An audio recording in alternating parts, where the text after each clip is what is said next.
2026 వచ్చింది. అందరూ శుభాకాంక్షలు చెప్తున్నారు. ఇంకా రాత్రి అంతా చిల్లయ్యారు. ఇదంతా వేరే సంగతి.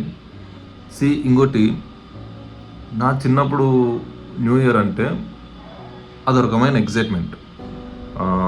ఎప్పటిదాకంటే నేను 7th 8th అప్పుడున్నప్పుడు మా గల్లీలో పోరలంతా, అంటే నా ఫ్రెండ్స్, చుట్టుపక్కల పిల్లలు అందరం తలా 50 రూపాయలు వేసుకొని ఒక చిన్న కేక్ తెచ్చేది.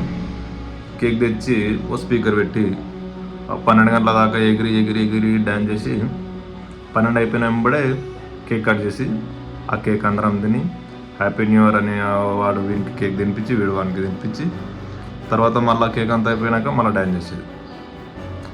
చిన్నప్పుడు అదో రకమైన ఎగ్జైట్మెంట్ ఉండే. But when the time changes, when we are growing up, ఇవన్నీ మారుతూ ఉన్నాయి. ఎందుకు తర్వాత కొన్ని రోజులు కూడా, అంటే మనం పెరిగే కొద్దీ అప్పుడు 50 రూపాయలు వేసినాం కదా, తర్వాత 200 వేసినాం, తర్వాత 500 వేసినాం. 500 వేస్తే ఏమేమి వస్తాయో మీకు తెలుసు. అదో రకంగా సెలబ్రేట్ చేసేది.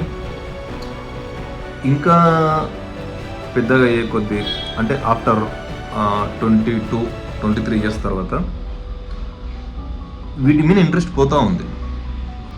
లాస్ట్ టైం ఏమైంది, అట్లీస్ట్ మా ఫ్రెండ్స్ కాల్ చేశారు, ఇక ఎట్లా చేస్తున్నావు, ఎక్కడ పోతున్నావు, ఏం జరుగుతుంది, ఎక్కడ సెలబ్రేట్ చేద్దాం అనుకుంటున్నావు, ఎక్కడ కలుద్దాం అన్నారు. కానీ ఎక్కడ కలవలేదు, అది వేరే విషయం.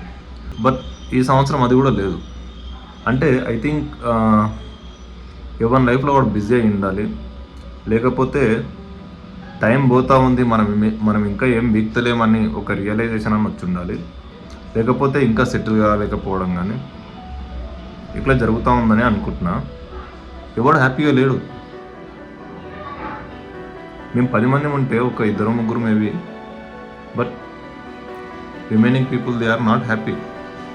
ఒక్కసారి ఏమవుతుందంటే, ఒక్కోసారి కంపారిజన్ చేసుకుంటే మనం 2025లో ఏం జరిగింది, ఇయర్ ఏం చేద్దాం అనుకుంటున్నాం, 2025లో ఏం చెయ్యాలనుకున్నాము, ఏం చేసినాము, అది ఎంతవరకు సక్సెస్ అయింది, ఎంతవరకు ఫెయిల్ అయింది, అది మధ్యలో ఏమన్నా ఉందా, ఇయర్ ఏం చేయాలనుకుంటున్నాం. ఒకవేళ నువ్వు 2024లో అట్లా ఏదన్నా అనుకొని 2025లో అది జరిగితే అది నీకు న్యూ ఇయర్, నీకు హ్యాపీ ఇయరే. దానికి నువ్వు హ్యాపీగా సెండ్ ఆఫ్ ఇవ్వచ్చు. బొత్తులు అదేం కాంది, ఎట్లా ఉందో అట్లా ఉంది. క్యాలెండర్లో డేట్లు మారుతూ ఉన్నాయి, లైఫ్లో చేంజ్ ఏం లేదు అనుకున్నప్పుడు మనం సెలబ్రేట్ చేసుకునే అవసరం లేదని నా ఫీలింగ్. అందరికీ చెప్పనేది, ఈ సంవత్సరం అన్నా మీ ఆశలు ఫుల్ఫిల్ కావాలి.